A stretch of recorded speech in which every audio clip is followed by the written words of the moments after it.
we will continue on the CC practice. And so we have more questions. So this is part A. All right. So let's start.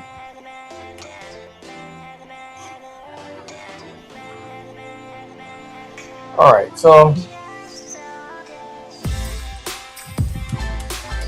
what we have here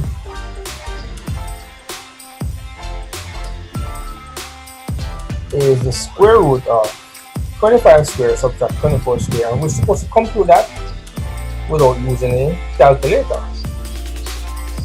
Alright, so, well, naturally, 25 squared is 25 times 25, which is 625. 24 squared is 24 times 24, which is 576. Alright, so we're going to find the difference of those two numbers. It turns out to be 49. Square root of 49 is plus or minus 7. That's it. Now, another approach to this question, which I think is actually easier, is that this is actually a difference of two squares. Now, a difference of two squares formula.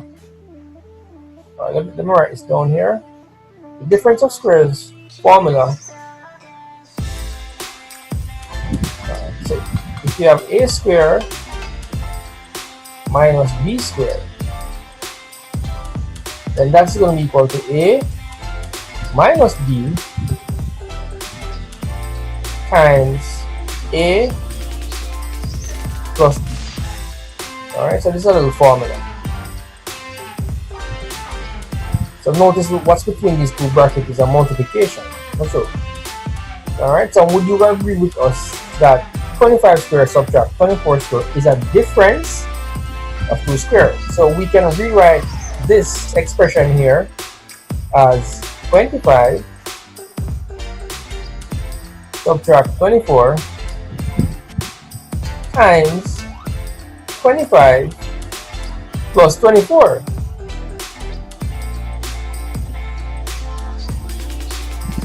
Alright, and we know that we know about the squared sign here.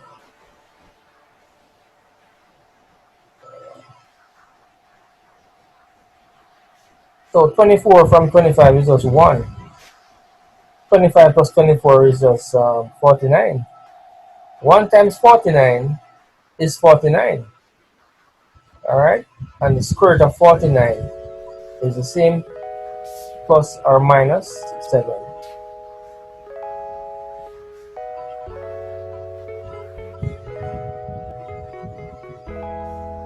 Quite frankly, I think this is actually quicker and faster.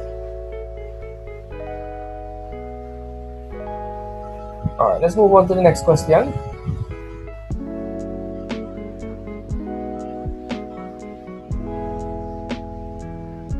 Alright, so a chemistry test was marked out of 60. Tiffany scored 80% of the marks. How many marks did she score out of the test? Alright, so there are two approaches to this question. We can take an algebraic approach. So basically, this student, Tiffany, she did a chemistry test. Alright, and the chemistry test was marked out of 60. So you could say, alright, so it's x out of 60, because we don't know the marks. Alright, and the teacher would have then multiplied that by 100. And when teacher worked it out, oops, that should be 80.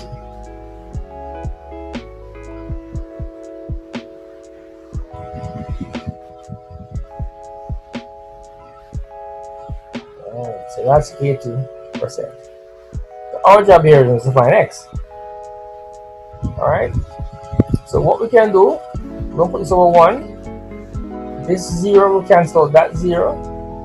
And 6 and 10 are two even numbers. The highest common factor there is, we could use 2. So 26 goes 3. it then goes what? 5 to end up with x over 3 times 5, and x times 5 is also 5x over 3 equal to 80. Alright, so we're going to cross multiply here. So 1 times 5x, so it's 5x. And this is going to be 3 times 80. I'm not going to work out 3 times 80. I'm just going to write 3 times 80. Alright, just to save some time. And then we're going to divide everything by 5. So 5 and 5 goes 1. 5 into 80 goes 16 times. And 3 times 16 is 48. So Tiffany scored 48 out of the 60.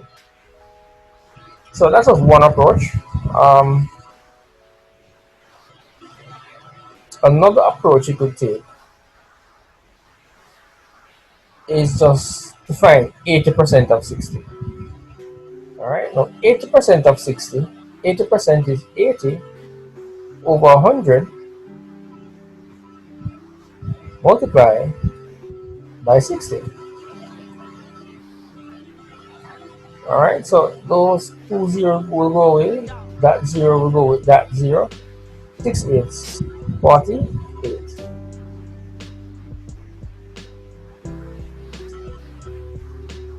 Another approach you could probably do is that if it's a multiple choice and you have responses, you could test those values and work it out.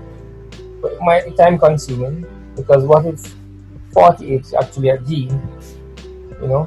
So you only have 90 seconds to work out one question in a 60 multiple choice exam. Alright, so let's move on to the next question. Alright, it says list the elements defined by that statement there. Alright, and this is actually what we call set builder notation statement. Alright, what this means is that the values of x are just integers. So this is here mean integers. Alright, so let's look at this. What this means is it means that we're gonna split this thing into 2. So we're gonna have -3 less than x and x less than 7. Alright, so when we split this inequality up into 2, this is what we get. Alright, now notice that the x is on the right, so I need to put this on the left. And when I put this on the left, the sign will change. Alright, it's just like if I say 5 is less than 7. That's a true statement. If I flip around this thing here, I have to flip around the sign. I could say 7 is less than 5. 7 is greater than what? 5. Alright? So this inequality here, this is what it means. X greater than or equal to -3, x less than 7. So all the integer values between -7 and less than, between -3 and 7 would have been, well, you're gonna start at -3, right? Because it says greater than or equal to. So we'll start at -3. We have -3, -2, -1, 0, 1, 2, 3, 4, 5, and 6. So we'll stop at 6 because it says x is less than 7. Alright? And if you're less than 7, you can't be at 7. That's to be less. And it's an integer, so you can't say it's 6.9999. So this would have been the answer. All right. So I think that's good. Simple question. All right. Let's move on to the other question.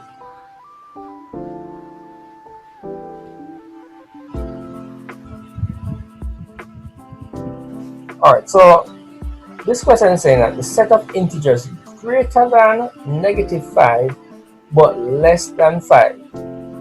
Write a statement to describe the statement above. All right, something is wrong with that statement there. I think it says write an inequality to describe the statement above. All right, so this should be an inequality. All right, so what you're talking about is what we did a while ago, really. All right, so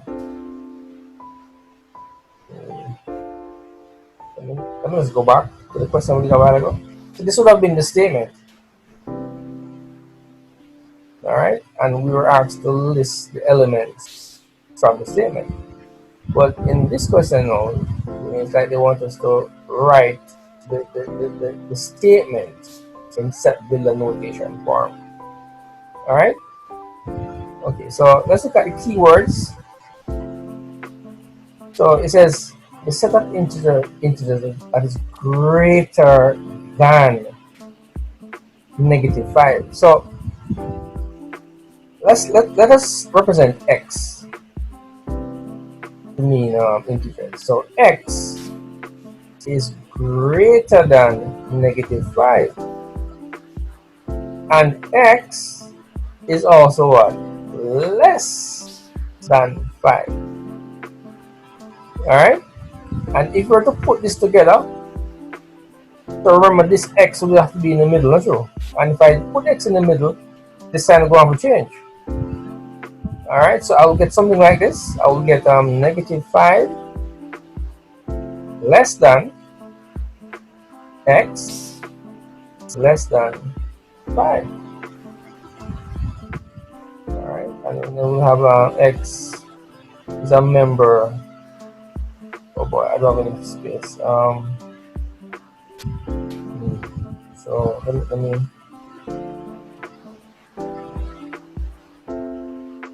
see what happens here. All right, so I will have my curly bracket here, and I'm gonna have x is an element of the integers colon. All right, or you could put comma. Anyone? Let's put comma.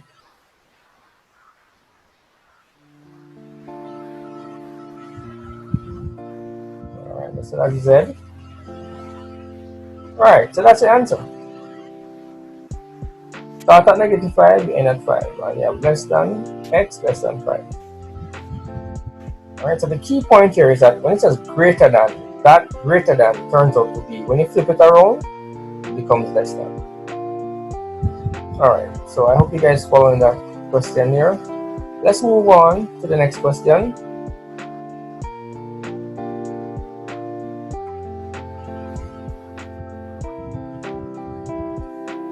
All right, so $10,000 is shared in a ratio of 2 to 3 to 5. The difference between the largest and the smallest share is. All right, so what we need to do, we need to find the value of one share. All right, so what we're going to do, we're going to add 2 plus 3 plus 5. All right, now 2 plus 3 plus 5 is actually 10. All right, so that's 10.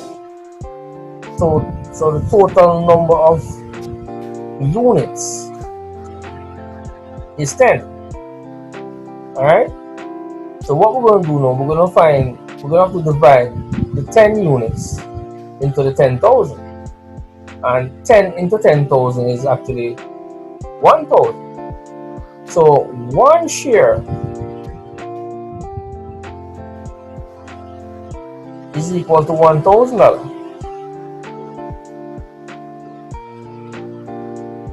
All right, let me run that again.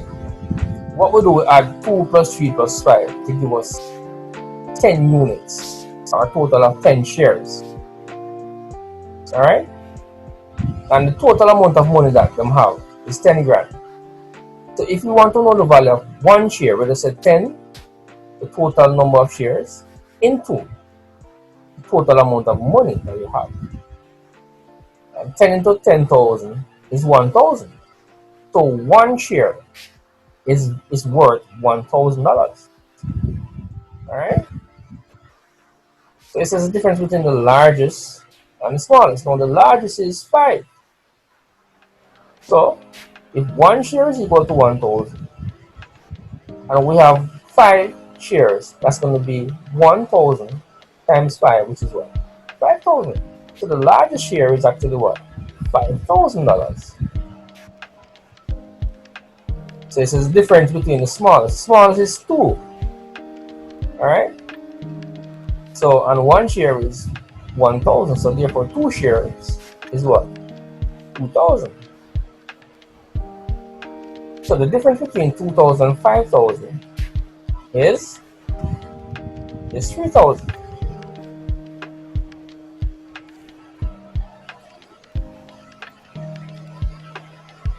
That's your answer. Alright, moving on to the next question.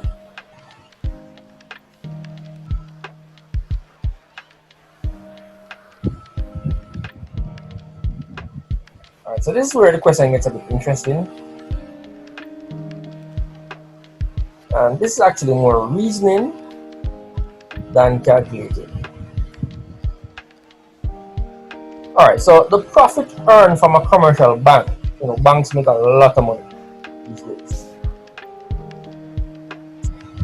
There's one particular bank that I hear has a net worth of $1 billion US. Yeah, in this small island of Jamaica. Yeah, man, one bank. When you look at the assets, all the assets, you know, all the profit, everything, you know, everything that they own, not only money in the bank. It's worth almost $1 billion US. So banks do make a lot of money in terms of profit. Alright, so the profit earned from a commercial bank is shared in the ratio 4 to 5 to 7. If the difference between the first and the second share is 15 million, then the amount of money shared is. Now, you notice this question, right? This question is very similar to the one we did a while ago. It's just that we never know how much money was shared, and we want to find the difference. But now in this question, they gave us the difference and asking us to find how much money was shared initially. Alright? Okay, so the trick to this question is that it says if the difference between the first and the second share. Alright, so that's the most important part of this question. Let me bring my marker up. Alright, so the second and the first. The second is 5, first is 4. Now the difference between those two is 5 subtract 4, which is equal to what? 1. So what you notice? This is one share. And what this statement is saying, the difference between the first and the second share is 15 million. This is actually saying that one share is actually worth $15 million. So, sir, what if when you subtract the first and the second you don't get 1? Suppose you get 2. You just divide 2 into the amount of money to find the value of what? 1 share. Alright? So if 1 share is worth 15 million, alright? The total amount of money shared would have been sum of these number there. So 4 plus 5 plus 7 is 16. So what we're going to do, we're going to multiply 16 because it's 16 shares. 16 times $15 million. Alright, and 16 times 15 million is $240 million. truckload of money. Alright? And that's how you answer that question. Alright, moving on.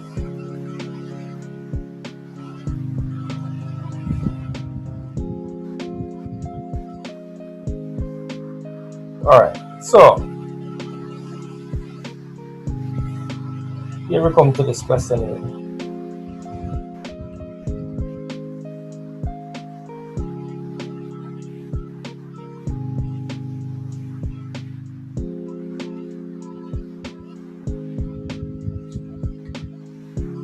Alright, so it says 8.5% of a sum of money is 200.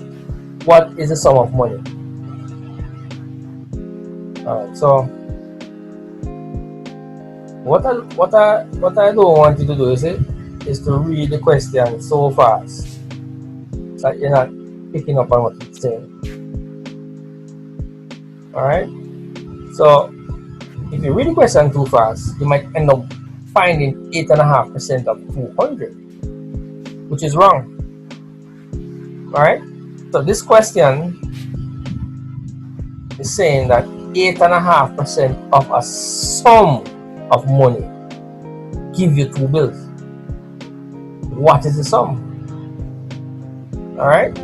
So there are different approaches to this question. Alright? And some multiple choice, what some person will probably do is just find 8.5% of response A, B, C, and D and see if we get 200.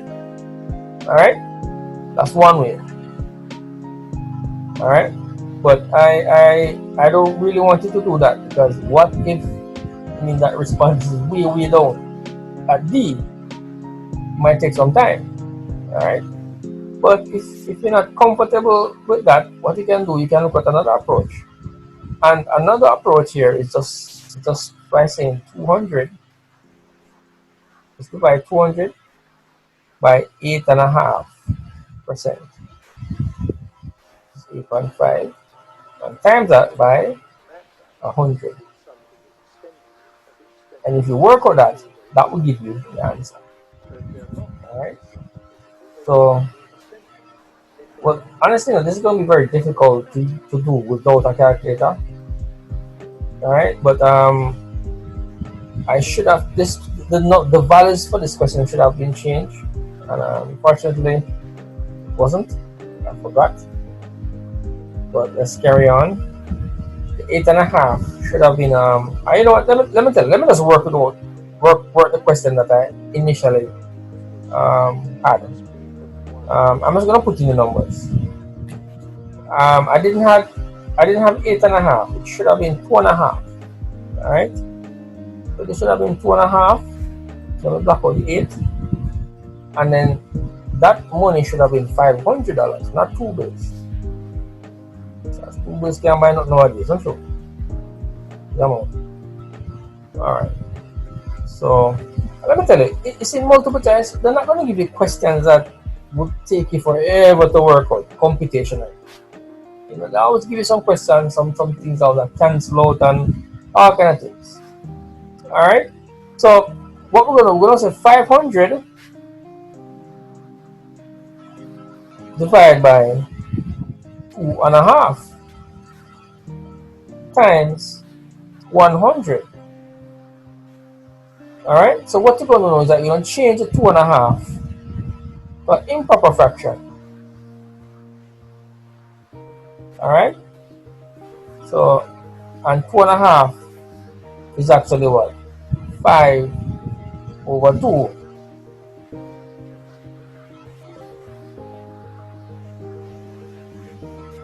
Alright? Now, what we're going to do is all of this right here, is saying 500 divided by 5/2. If you recall that whenever we're dividing fractions, we change the division to a what?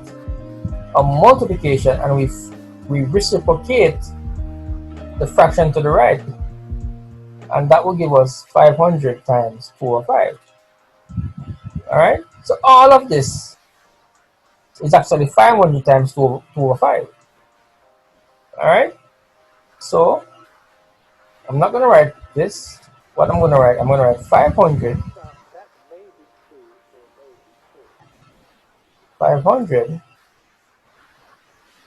times 2 over 5. All right, and we can quickly just cancel quickly. So 5 into 5, I could say 5 into 100, or I could say 5 into 500. I'm going to go with the 5 into 500. 5 into 5 goes 1. 5 into 500 goes 100. So we end up with 100 times 2 times 100. And that turns out to be 20,000.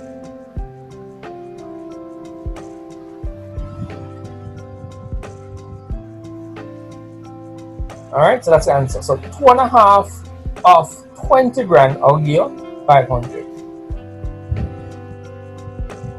Alright. Okay, so let's move on to the next question. Moving surely, but slowly. Or I should say, surely and accurately.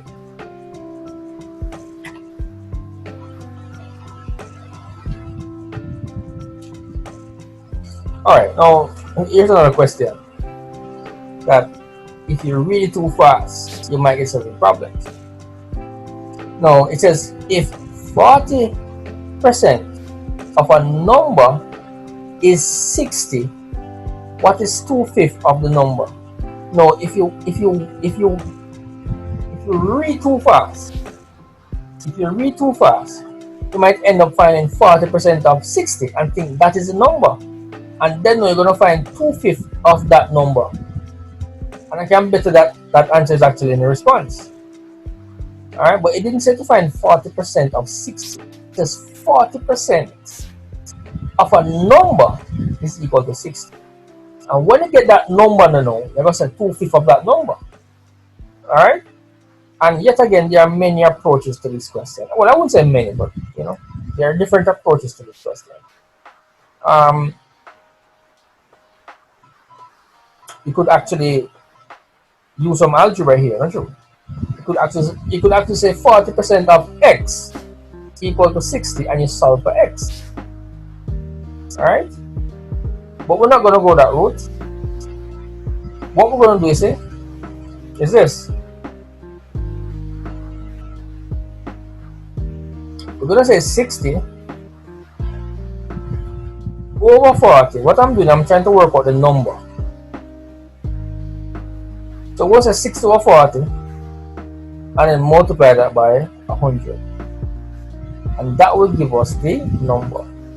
So watch carefully now. Bam, bam. 2 into 4 goes 2. 2 into 6 goes what? 3. 2 into 2 goes 1. 2 into 100 goes what? 50. And 3 times 50 is 150. So when you notice, the number is actually what? 150. And if you're to find 40% of 150, you're going to get what? 60. Alright, so the number is actually what? 150. So then we're gonna have to find 2/5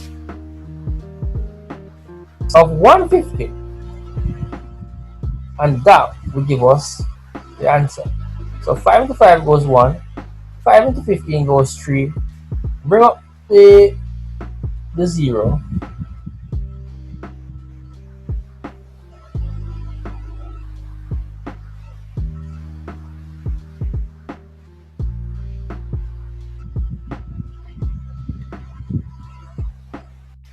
Right, so and 2 times 30 is actually 60.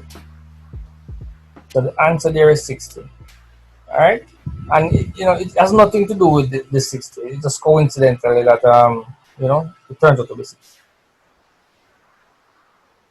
Alright, so moving on.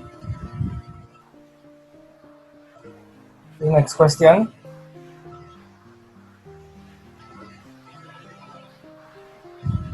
All right. So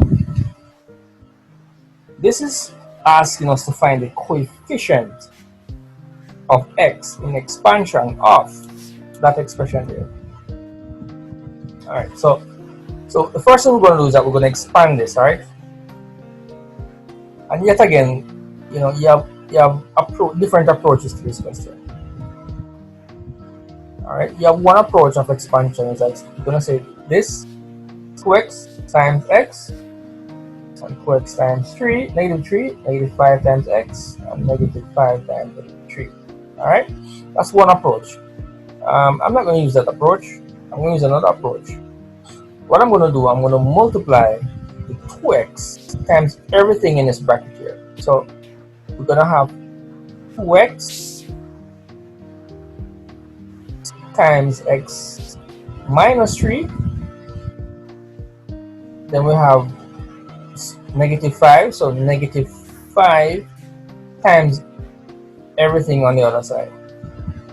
And then we're going to use the distributive law now and then work out this now. Alright? So this let me bring it down here.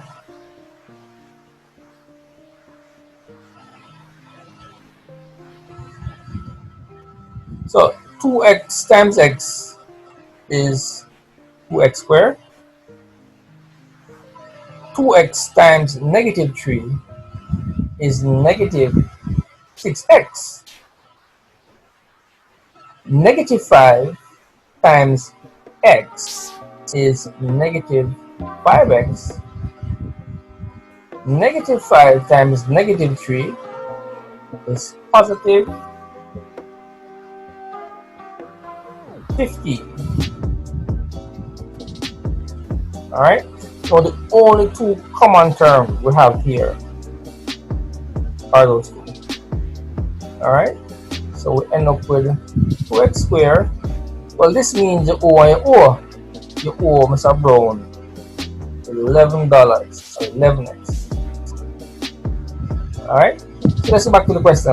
What is the coefficient of x? Now, what does coefficient mean? Coefficient mean just mean numbers.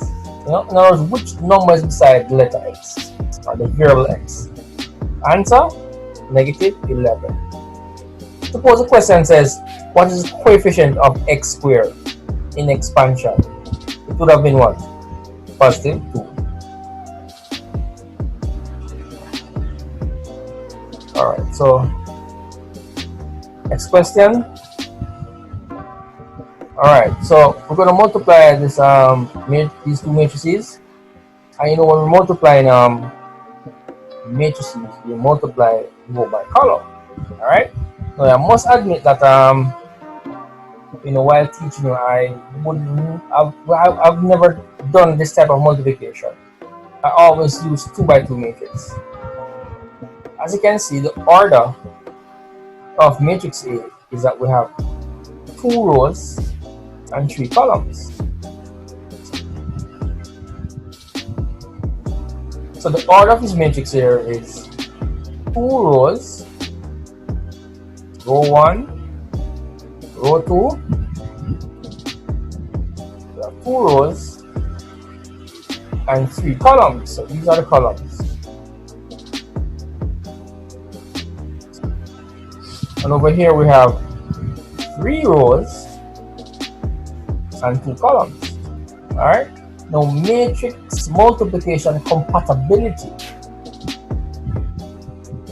states that if the number of columns in the first matrix is equal to the number of rows in the second matrix, then the two matrices are compatible for matrix multiplication. In other words, is there 2 number here? Them have to equal for 2 matrices to multiply. As you can see, both of them are equal, so we can multiply. They're compatible. Alright? Now, you see the 2 numbers that left back out here, so the 2 and the 2, it just tells us that the outcome or the output matrix is going to be a 2 by 2. In other words, when you multiply these 2 matrices here, what we get back is just a 2 by 2. 2 rows and 2 columns. All right. Okay. So let's multiply these two matrix. All right. So we know it's a 2 by 2. So I'm going to show you how to get this number right here. The element in the first row of the first column. All right. So how we multiply matrix? Row by column. All right. Now, guys, whenever you are doing these questions and you're multiplying, for some strange reason, I don't know why, you start multiply, right? Negative 3 times 5, and for some strange reason you go back to the negative 3 and say negative 3 times negative 3. All right. So please do not use a number more than one time. All right. Only one time them can use. So we're going to say negative 3 times 5. All right. So let me see if I can put something here. So you're going to have negative 3 times 5 plus 6 times negative 2, which is negative 12, plus negative 1 times negative 1, which is just negative 1. So all of this right here, so it's just this number here, we just work out our life. All right. And you know, this is going to be negative 15.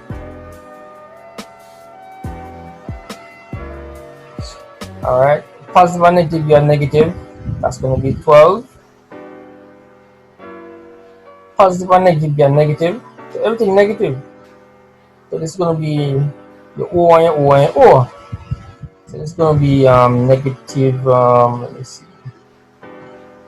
15 plus 12 is 27. How do I go? 27 plus 1, 28. So that's negative 28. So this number up here is going to be negative 28. All right. And to get the number on the right hand side here, so that's the element in the first row with the second column. What we're going to do is that we're going to use the first row with the second column. All right. So it's going to be negative 3 times 4. All right. Because of space, you see, what I'm going to do, I'm just going to erase this. All right. So the calculation that I'm doing right here, so is for this element here, the element in the first row with the second column.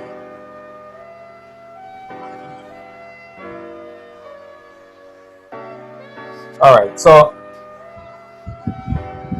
it's negative 3 times 4, which is negative 12,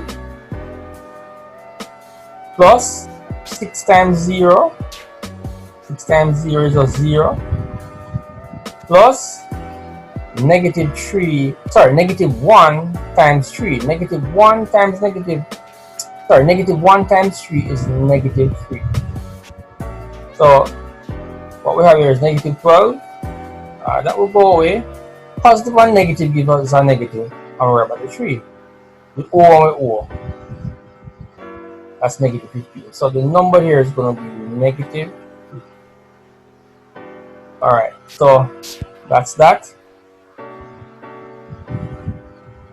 Now to get the number down here, so now in the second row, is that we're going to use not the first row but the second row.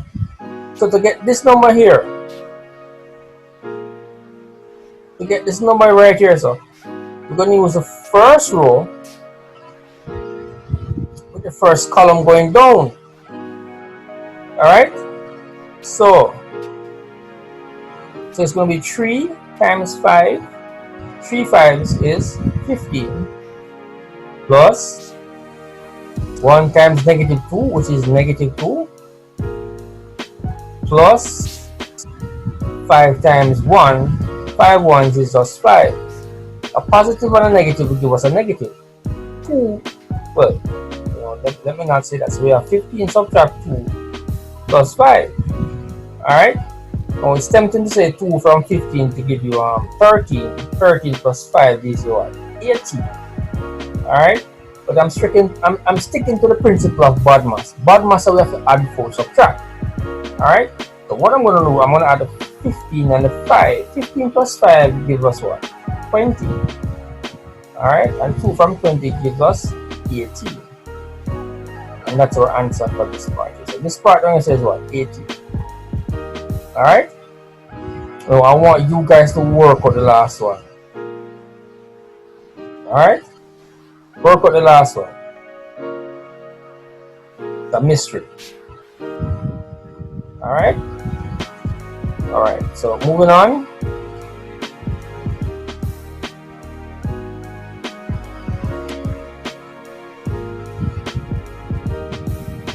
Alright, so what we have here now is a little map. Yeah, man. People don't use paper map like one time, Everybody's talking about Google Maps, Yeah. But we're talking about a paper map now. That's what it says now. It says the distance around a lake. Alright? So when I say the distance around a lake, you're talking about an actual lake. Because you have a lake, the lake on a map is different from the lake in real. So you wouldn't find, they couldn't tell you that the distance around a lake on a map is 8 kilometers. That doesn't make sense. Alright? So the real lake, so what you need to look at is look at the units. Now 8 kilometers come like 8 miles or even more. Alright? So let's start again. The distance around a lake is 8 kilometers. On a map, the distance around the lake is represented by a length of 2 centimeters. Alright? So basically, what am I trying to say? You see, on the map, 2 centimeters. Now, 2 centimeters, those are small units. And you would expect them to use those smaller units on a map. Alright? So what am I trying to say now? 2 centimeters represents what? 8 kilometers in real life. What is the scale on the map? Alright, so right here, so I have a little table that is very useful, very, very useful. It's probably something that just helps me a lot when it comes to converting. Alright, and I've known this from when I was in high school years ago. Alright, so, and funny enough, I didn't learn this in math class. I learned this in technical drawing. Yes. Alright. So before we go to this little diagram here, just bring up my pen. So what they're saying, they're saying that 2 centimeters. Alright, let me erase that. 2 centimeters on the map represents what? 8 kilometers in real life. Alright? Or let me just say life, because life is always real. Well, let me not get into that, alright, because anyways. Alright, so 2 centimeters represents what? 8 kilometers. So because of scale, we're going to reduce it. So what we're going to divide everything by 2. So we have 1 centimeter representing 4 kilometers. Alright, now this can be a scale because we have 2 different units. Alright, so what I'm going to do, I'm going to convert 4 kilometers to centimeters. Alright, and that would give us the scale. Alright, so let's go to this table now. It's very, infamous table. Alright, so what they're saying that if you notice, you have on the top piece here, you have arrow going to the right, not true? From left to right. So basically, what am I trying to say? If you want to convert millimeter to centimeter, where you going to divide by 10. If you want to convert centimeter to meter, where you going to divide by 100, etc., etc. And if you want to go the other way, like for example, kilometers to meters the times, meters to centimeters the times. But this says kilometers to centimeter. So what we're going to have to do, we're going to have to multiply by 1000 and then by 100 or by 100,000 basically. Alright? So to convert kilometers to centimeters, what we do, we multiply by 100,000. Now 4 times 100,000 is 400,000.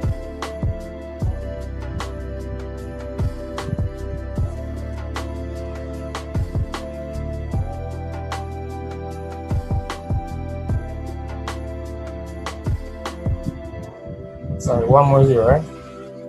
Right. So that's our scale. 1 to 400,000. Alright. Okay, so let's look at this question here.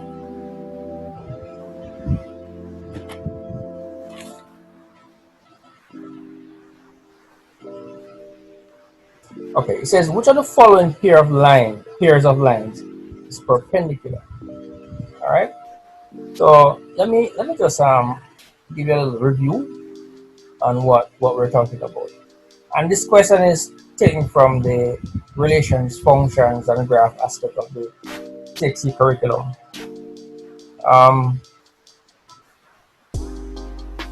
Alright, so when you have two lines are perpendicular, by the perpendicular means the meter, right? Now each line have a gradient, right? M1, M2. Alright? Now when two lines are perpendicular, when you find the product of these gradients, it must always equal -1 for them to be perpendicular. Alright? So that's what we're going to look for. So let's look at A. Oh, by the way, all straight line has this general format: y is equal to mx plus c, where x and y are variables. M represents the gradient. Gradient is the measure of how steep the line is. The gradient can either be positive or negative. The gradient is positive if the line or the curve, well not curve, if the line is falling to the right. The gradient is negative if the line is falling to the left. And C represents the intercept on the y-axis. Alright, so let's look at A now. Now you notice that A, these two lines, none of them are actually in the form of y equals mx plus c. We're going to have to put them in the form of y equals mx plus c. So this top piece here now says 2y equals -3x minus 8. So we don't want 2y, we just need y. So what we're going to do, let me write it down here. We have 2y equals -3x subtract 8. So to get the gradient, we can't use -3 because this is 2y and it has to be y alone. So we're going to divide everything by 2. So then now, the gradient for this line here is -3/2. So what I'm going to do now, I'm going to find out the gradient of this line down here, other line now. Alright, and then multiply them two numbers there. And if I get -1, it means that the two lines are perpendicular. And yet again, this line is not in the form of y equals mx plus c. So let me rewrite it down here. So 3x minus 2y equal -8. Alright, so what I'm going to do, I'm going to bring over the plus 3x to give us -3x. So I'm going to have -2y equal -3x minus 8. So then I'm going to divide by what? Negative 2. Oops, it's way down here. Alright, so the gradient for the second line, negative divided by negative, be a positive. So the gradient down here says just 3 over 2. Alright, now let's multiply negative 3 over 2. That's this gradient here, times the second line gradient, which is just 3 over 2. Alright, so when we multiply fractions, we multiply them across. So that one was negative 9 over 4. So you notice, when you multiply the two gradients, you don't get negative 1. What you get? Negative 9 over 4. So A is out. It cannot be A. Alright. Let's look at B. Now, for B, both lines are already in the form of y equals mx plus c. So the gradient for the first line is 2, and the gradient for the second line is 2. Well, notice the gradients are equal. So they're not perpendicular. They're actually parallel. Yeah. When two lines have the same gradient, it means that two lines are parallel. But we're not looking for that. What we're looking for? Perpendicular. And that leads us to C. This is our answer. Let's check out the first gradient. The first gradient here is negative 4. It is already in the form of y equals mx plus c. So I don't have to transpose anything. Let's look at the second one. The second one is not in the form of y equals mx plus c. I am going to divide everything by 4.